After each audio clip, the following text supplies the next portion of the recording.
Let's bring in Dr. Jordan Peterson. He comes from University of Toronto. He used to teach at Harvard as well, professor of psychology. He's got a best-selling book out called 12 Rules for Life, an antidote to chaos. You know, you hear me talk about chaos a lot on this program.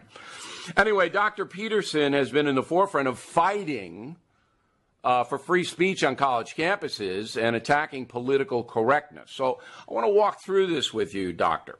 How did it get this bad, first of all? How did it get this bad? How about 30 years of subsidizing radical leftists on university campuses? How do they subsidize? Well, they're subsidized by tax money, paying their salaries, and then, of course, they're also beneficiaries of tuition. And I suppose that's more reasonable because at least that's not compelled tax money. But the campuses are becoming increasingly leftist-oriented since the 1970s, I would say. And now we see the results of that. And the results are the sorts of policies and statements that you just described. So the idea of that our culture is intrinsically white supremacist is becoming, what would you call it, accepted. Accepted. And if you fight against it, then you're a racist. So, I mean, there's no dialogue. Well, the thing is if you fight against any of these ideas, then you're the worst exemplar of whatever it is that they're proclaiming. That's and you have to be destroyed. You not only do you have to be marginalized, but you have to be destroyed. But let's get back to this. Was it the deans? Was it the schools themselves, like Harvard, where you taught, or University of Toronto? They recruit these far left people. Was it a weeding out of moderates and replacing them with far left? No, I think it was partly the proclivity of people who have a left-leaning temperament to pursue careers like those in the humanities and the social sciences. So there's a self-selection by temperament. And then I think that then there was an additional ideological overlay as postmodernism became the increasingly accepted mode of intellectual conduct on campuses. And so I think that snowballed rather unexpectedly. I mean, I think as well, those people who are possessed by a left-leaning, far left-leaning ideology, of course, also tend to exclude anyone who doesn't share their ideological presuppositions. So I guess that's three factors that were at work simultaneously. And they don't even hide it. They're not even hiding the fact that they don't want your opinion or my opinion broadcast or in a lecture or in a debate. They want to shut you, me down, hurt us, marginalize us, get us off whatever venue we're on. But it seems to me that in America, and maybe Canada as well, there should be pushback by not only other faculty members, but the students. There should be pushback saying, look, we don't want that kind of a campus. We don't want to live in a totalitarian academic environment. Well, I think that is happening to some degree. There are more and more free speech clubs being formulated and with increasing memberships. But part of the problem is that people who aren't politically ideological, let's say, are busy doing other things, right? They're busy getting educated. They're busy becoming engineers or scientists, and they don't really have the time, in some sense, to attend to these political issues. And most of the time, that's actually a pretty good choice. But I'm afraid we've got to the point where the ideologues are increasingly threatening the integrity of even the scientific disciplines, especially biology is really their next target. And so I'm afraid that the students and the faculty members who've been asleep while all of this is happening, and perhaps rightly so, have to wake up and notice that the political has become relevant, unfortunately. I think many administrators fear these people. Deans, they fear them and pander to them at the same time. Yeah, they fear, but the fear overrides due process, for example. I mean, we're saying in many colleges. There's an unholy alliance between the administrators and the radicals in some sense. So one of the things that's happened in the United States, I would say, is that as the universities have become more and more expensive, and a larger and larger proportion of that expense, let's say, parsed off for the administrators, and more students relying on student loans, there's what that means is that there's been a transformation in the way the universities conceptualize students, I would say. So the students are primary sources of revenue, and they defer their future income, all right? They pay their future income in their tuition, essentially. And now you can't declare bankruptcy if you have a student loan in the United States. So the administrators have figured out how to pick the future pockets of university students, and I think they're willing to leave the campuses.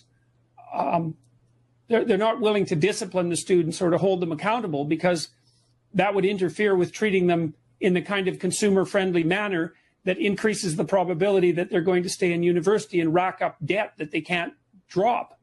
Well, so, maybe that's a factor, but I pointed to Yale when there was a housing director who said, hey, you know what?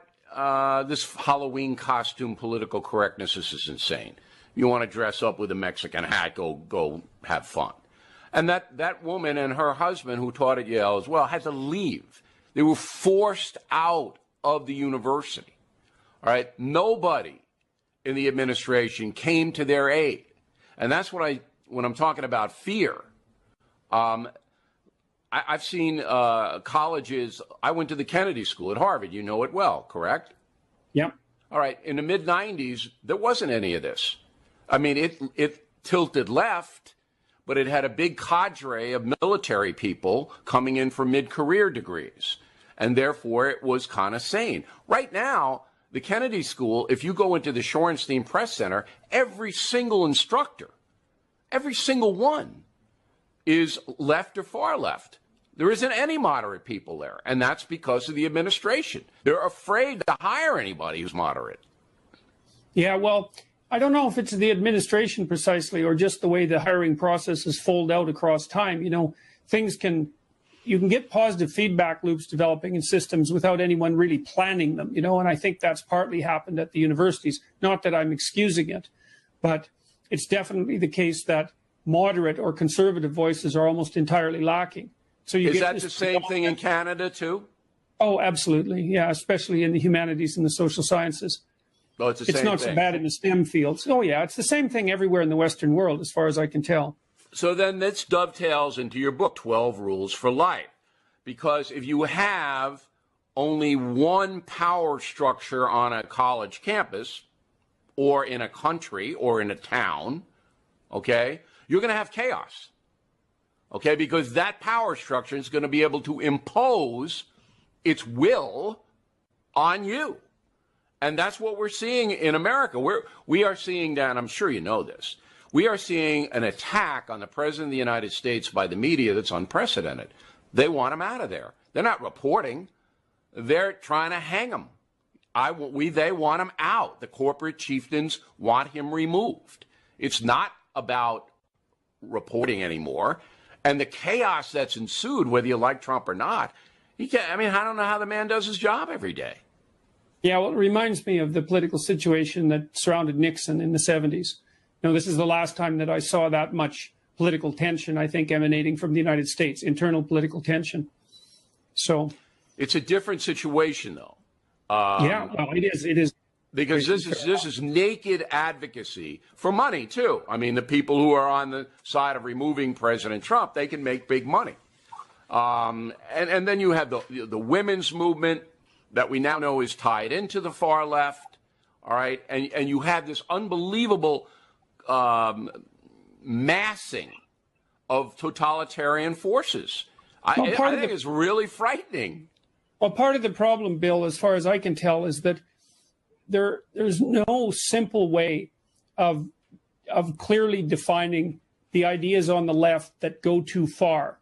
You know, because each of the ideas taken singly have a certain amount of attraction, especially to people who are compassionate. But if you get the ideas pushed far enough, like I would say they're pushed too far, for example, when the radical leftists go after equality of outcome, then things take a vicious tilt in a totalitarian direction. But it's not easy to explain that to people who don't know anything about history and who don't know anything about philosophy. Like, it's hard to put your finger on exactly why that's a bad idea. You know, but there is a backlash brewing. Look, if Mueller indicts Donald Trump, there's going to be a civil war in this country. in the United Well, States. let's hope it doesn't get to that. Do you It's think he almost will there. indict him? No, I don't think he will. And I think the Inspector General of the Justice Department is going to save President Trump, because it will besmirch, that report will besmirch the FBI, and the credibility of the investigation, both in Hillary Clinton's email and in the Russian collusion, will, evaporate. But then the left will turn to the women, and they'll try to use the women to destroy Trump, which is already.